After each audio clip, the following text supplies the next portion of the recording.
berperan dalam hal percepatan dan kita memberikan sebuah kontribusi besar terhadap pembangunan daerah dan masyarakat. Apakah memang semudah itu Bang untuk memperjuangkan aspirasi? Kuburaya merupakan salah satu kawasan yang masuk dalam estimasi makro nasional. Sampaikan oleh Bang Arifin itu kan beberapa seperti bakau dan sebagainya Bang. Apakah itu termasuk salah satu concernnya Bang Arifin khusus untuk kuburaya?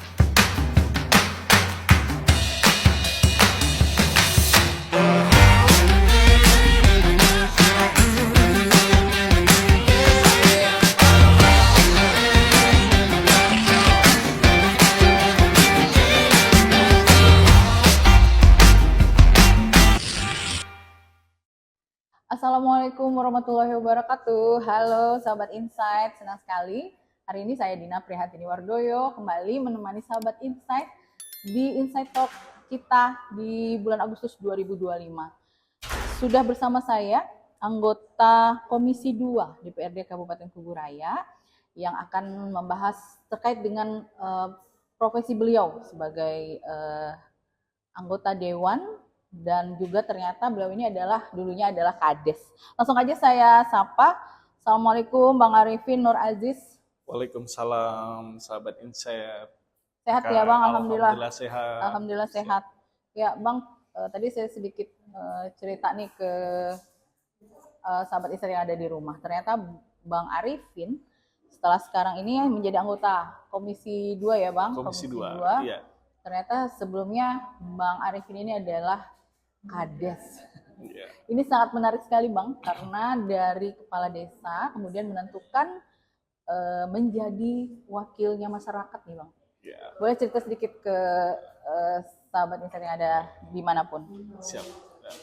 Sebelumnya saya sapa sahabat Insight, selamat pagi, assalamualaikum warahmatullahi wabarakatuh. Salam semangat terutama untuk generasi muda, bagaimana kita bisa berkontribusi untuk membangun bangsa.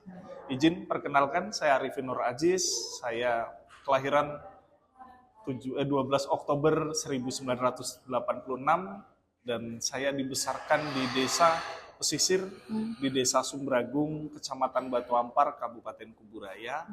Dalam hal ini juga saya berawal dari meniti karir dari seorang kepala desa di tahun 2013 saya juga terpilih untuk menjadi seorang kepala desa di Desa Sumbragung, Kecamatan Batu Ampar.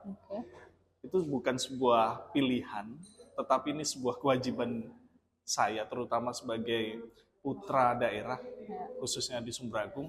Bagaimana seorang pemuda juga mampu memberikan kontribusi besar terhadap desanya.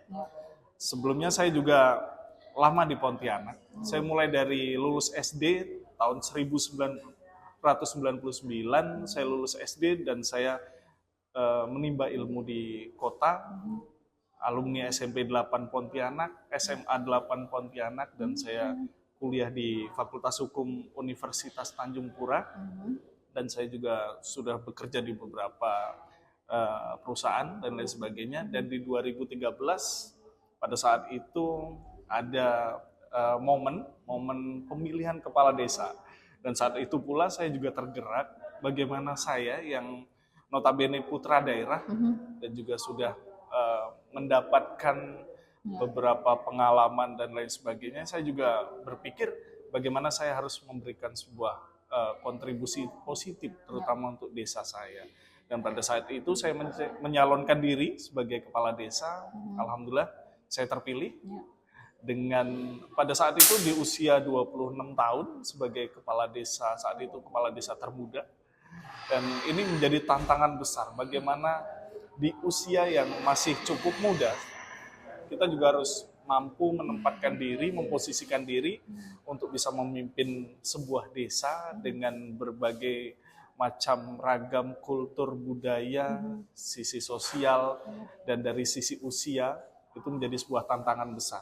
Tetapi itu semua berawal dari kita memiliki fondasi konsep dalam hal kepemimpinan dan program kerja. Alhamdulillah itu bisa berjalan dengan baik. Dan alhamdulillah saya terpilih di periode kedua tahun 2019. Dan di saat itu pula kita juga sudah melakukan beberapa terobosan-terobosan yang mana mampu membuka cakrawala bahwasanya desa yang berada di ujung Kabupaten Kuburaya juga bisa melakukan sebuah hal percepatan pembangunan. Ya, oke. Itu tadi sedikit cerita Bang Arifin. Nah, setelah jadi kades di 2 periode ya Bang? 2 periode. Dari 2 periode itu kan di tahun ketiga apa tahun kedua? Tahun kedua. Tahun kedua itu memutuskan untuk terjun artinya Bang Arifin sudah mempersiapkan menjadi anggota dewan ini di periode yang kedua saat menjadi kepala desa itu. Nah itu kenapa Bang Arifin memutuskan untuk dan mempersiapkannya secara secara matang gitu ya. Jadi berhenti dulu mempersiapkan itu apa yang menjadi alasan Bang Arifin, Bang? Yang pertama kalau bicara alasan bukan karena ini sebuah target. Jadi ini sebuah target dari sebuah jenjang fase bagaimana saya juga nantinya bisa duduk di posisi DPRD. Dalam hal ini dikarenakan juga saya ingin memiliki kewenangan lebih, tanggung jawab lebih, dan bisa memberikan kontribusi dalam arti luas. Dan saya pada saat itu juga sudah mempersiapkan diri di tahun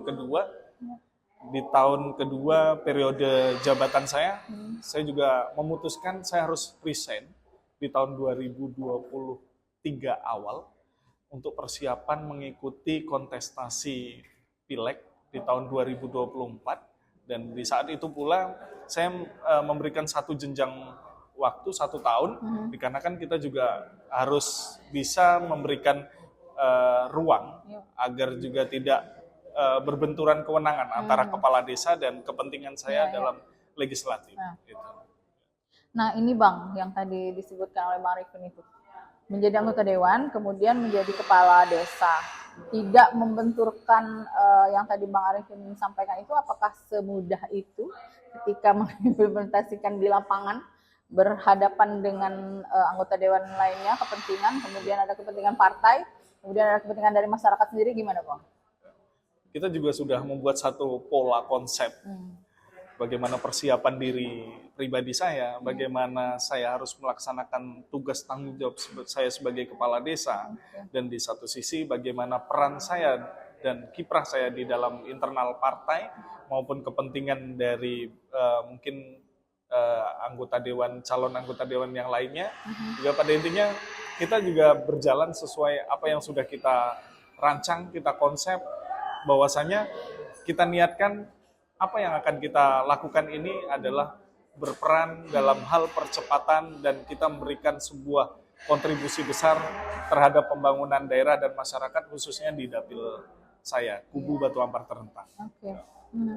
Oke Bang, kalau di saat menjadi kepala desa kan berarti Bang Arifin tuh udah paham apa kebutuhan dari masyarakat di desa, apa kebutuhan desa, apa kebutuhan dari segi pembangunan dan sebagainya. Nah, mungkin kita melihatnya ini sangat mudah ketika Abang menjadi langsung turun menjadi wakil dari masyarakat itu sendiri. Kemudian apakah memang semudah itu Bang untuk memperjuangkan aspirasi dari dapil yang sudah memilih Bang Arifin, atau seperti apa ternyata yang ada di dewan?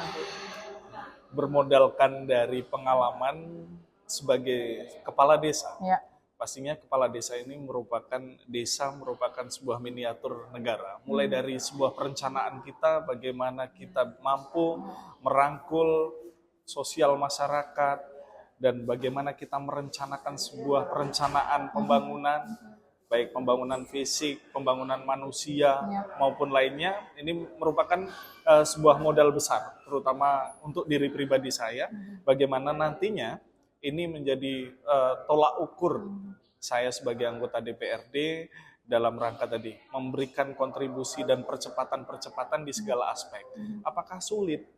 Kita juga melihat bagaimana kemampuan daerah, bagaimana kemampuan dari kita, terutama untuk perencanaan desa dan kabupaten itu juga harus sinkron. Dan di satu sisi, terutama bagaimana kita mampu menyuarakan bukan hanya di satu kelembagaan sebagai anggota DPRD, tetapi kita juga berusaha mencoba untuk membuka keran-keran pembangunan dan percepatan lainnya melalui sektor-sektor lainnya. Terutama kan Bang Arifin ini ada di Komisi 2 ya Bang? Komisi 2. Komisi 2 ini kan berhadapan langsung dengan artinya pemasukan untuk Ya. daerah Kabupaten Ya. Kuburaya itu sendiri. Intervensi apa yang sudah dilakukan, termasuk Bang Arifin, termasuk untuk dari Komisi 2 sendiri Ya. untuk masyarakat ini, Bang? Ya. Komisi 2 berbicara tentang pendapatan daerah, keuangan, di situ ada pertanian, perkebunan, perikanan, perdagangan, perindustrian. Kita juga sudah melakukan rapat-rapat dengan mitra kerja kita, yaitu OPD-OPD terkait. Ya. Mulai dari pendapatan daerah, kita juga sudah menyisir mana potensi-potensi pendapatan daerah yang memang menjadi kewenangan daerah dalam hal bagaimana kita mampu meningkatkan PAD dari berbagai sektor yang menjadi kewenangan daerah itu sendiri. Di satu sisi, Kuburaya memiliki potensi baik itu pertanian, perkebunan, perikanan, dan lain sebagainya. Kita juga sudah melakukan pemetaan dan kita membahas bagaimana rencana kerja seluruh OPD dalam hal peningkatan program-program yang sesuai dengan kewenangan masing-masing. Ya. Yang paling utama, semuanya harus berbasis data real di lapangan, sehingga kita mampu menyusun rencana kerja yang baik, dan harapan kita itu nanti menjadikan perencanaan itu ketika eksekusi itu tepat sasaran. Oke. Ya, Bang, kita sedikit berbicara terkait dengan generasi muda nih yang ada di desa. Bang Arifin kan termasuk generasi muda dari kepala desa kemudian menjadi anggota Dewan Perwakilan dari Masyarakat.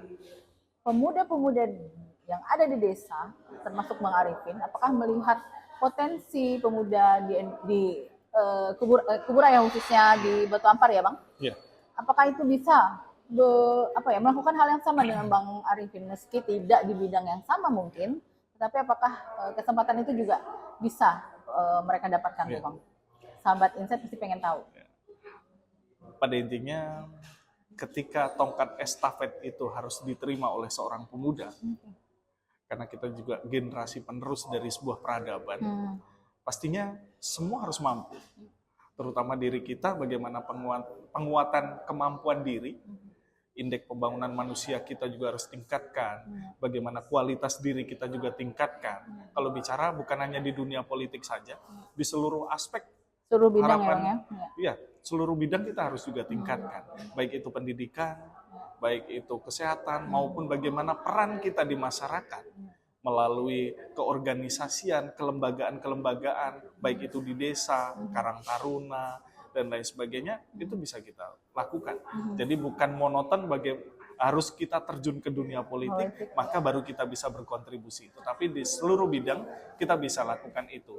Sekali lagi, kembalikan ke niat diri kita, bagaimana seorang pemuda mampu memberikan sesuatu yang terbaik untuk Indonesia. Berarti pasti sahabat Insight yang ada dimanapun, khususnya di Kabupaten Kuburaya, bisa menjadi seperti yang Bang Arifin lakukan sekarang ini, meski tidak di bidang yang sama ya, Bang ya. Baik, Bang Arifin, kalau berbicara tentang tantangan nih gimana nih, Bang? Dari kepala desa, kemudian dari anggota dewan, apakah sama, apakah berbeda masyarakatnya yang kita hadapi dengan anggota dewan yang lainnya, dengan stakeholder yang inilah gitu. Apa tantangannya, Bang? Jadi berbicara tantangan ketika di fase menjadi seorang anggota DPRD dan peran kita ketika menjadi seorang kepala desa. Kalau bicara tentang kepala desa bersentuhan langsung kepada masyarakat, tingkat tapak, karena juga kita berinteraksi langsung. Di satu sisi pula, kepala desa memiliki kewenangan lebih melalui otonomi desa, yang pastinya memiliki kewenangan-kewenangan lebih dalam hal pembangunan desa dan percepatan-percepatan desa, maupun bagaimana kita mampu menggerakkan di tingkat sosial masyarakat di desa. Sedangkan di DPRD, kita juga berada di bawah naungan payung politik melalui partai politik. Pastinya kita juga ada regulasi real yang memang harus kita lakukan, tetapi di satu sisi bagaimana tanggung jawab kita di DPRD sebagai anggota DPRD, kita juga punya sesuatu tanggung jawab sesuai dengan ketentuan bagaimana seorang anggota DPRD, dan cakupan tanggung jawabnya pastinya skalanya lebih luas karena bicara tentang dapil. Kalau dapil saya kubu Batu Ampar Terentang. Di satu sisi pula ketika kita bicara komisi, kita bicara tentang Kuburaya. Sesuai dengan tanggung jawab kita di masing-masing komisi tersebut. Ya. itu menjadi salah satu tantangan Ya, di 5 tahun ke depan ini ya 5 Bang. tahun ke depan ini. Baik. Oke, Bang Arifin ini kan selain menjadi anggota DPRD juga merupakan salah satu pegiat lingkungan ya Bang. Iya. Nah, Iya. ini ada Kaukus Parlemen Hijau Daerah tuh Bang. Iya. Di situ Bang Arifin sebagai apa Bang? Jadi untuk Parlemen Hijau Daerah, Iya. jadi Kaukus Parlemen Hijau Daerah ini bicara skup nasional. Oke. Saya masuk sebagai inisiator, saya masuk dalam presidium nasional, dan kita juga mengajak nantinya seluruh rekan-rekan di DPRD, legislatif baik itu DPRD kabupaten maupun provinsi, Iya. kita juga beranjak bagaimana percepatan pembangunan, konsep pembangunan berkelanjutan yang berbasis lingkungan. Harapan kita dikarenakan kita melihat potensi khususnya di Kabupaten Kuburaya, potensi lingkungan itu nantinya mampu mendongkrak melalui kebijakan-kebijakan fiskal, ekonomi fiskal, dan arah kita juga blue economy, blue carbon, dan sebagainya. Iya, iya, baik. Mungkin bisa dijelaskan sedikit Bang, karena pegiat lingkungan di Kuburaya mungkin Bang Arifin menjadi salah satu inisiator untuk Kaukus Parlemen Hijau Daerah ini. Nah, apa yang tujuan untuk lingkungan ini? Apakah khusus di Kuburaya sendiri ataukah seperti apa itu Bang? Apa ya yang dicapai gitu? Ya, target capaian dari KPHD, Kaukus Parlemen Hijau Daerah, itu kita juga ingin memberikan sebuah masukan kepada pemerintah, regulasi-regulasi yang nantinya memang berwawasan lingkungan, baik mulai dari RPJMN-nya, RPJMD-nya, dan RPJMD kabupaten, itu juga berbasis lingkungan. Dikarenakan kita juga berbicara bagaimana peradaban ini, bagaimana bumi ini, yang nantinya bukan hanya bicara tentang eksploitasi, bagaimana kita nantinya mampu mengakselerasikan program dan ekonomi maupun dengan lingkungannya, karena itu 3 dimensi yang tidak bisa ditinggalkan, bagaimana lingkungan, bagaimana ekonomi, dan masyarakat sosialnya. Dan ini menjadi concernnya Bang Arifin selain di Dewan, tetapi juga mengajak seluruh anggota Dewan, itu khusus Kuburaya atau seluruh Kalimantan Barat atau gimana Bang? Kita mengajak seluruh, bukan hanya Kalimantan Barat saja, bukan hanya Kuburaya, tetapi skala nasional yang kita dorong, bagaimana rekan-rekan sekalian juga memiliki sudut pandang yang sama, bagaimana kita mampu menekan emisi karbon, bagaimana kita mampu meningkatkan pendapatan daerah, pendapatan ekonomi masyarakat melalui potensi-potensi ekonomi yang berbasis lingkungan, ekologi, ekonomi fiskal transfer. Itu dorongan kita bahwasanya pendapatan daerah dari sektor lingkungan, baik nanti ketika trading karbon, pasar karbon sudah terbuka, bagaimana kita daerah mampu menyiapkan regulasi dan kita mampu menjadi bukan hanya objek, tetapi ini sebuah program besar yang nantinya mampu menyasar sehingga tingkat tapak, yaitu masyarakat-masyarakat di sekitar hutan maupun masyarakat-masyarakat di sekitar pesisir. Kan Kuburaya ini kita ketahui tentu ada banyak yang tadi disampaikan oleh Bang Arifin itu kan beberapa seperti bakau dan sebagainya Bang. Apakah itu termasuk salah satu concernnya Bang Arifin khusus untuk Kuburaya ya Bang? Bang Arifin melihatnya seperti apa? Berbicara lingkungan, berbicara potensi, berbicara mitigasi.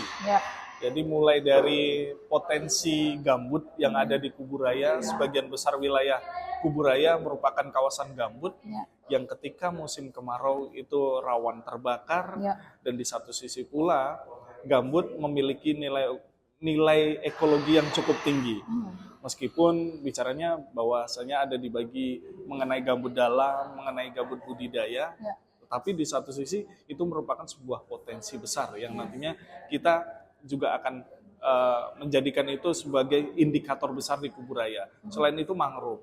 Kuburaya merupakan salah satu kawasan yang masuk dalam konservasi mangrove nasional.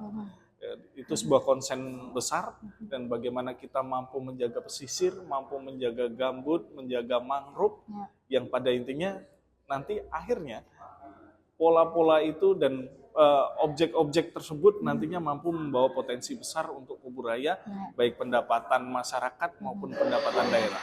Oke.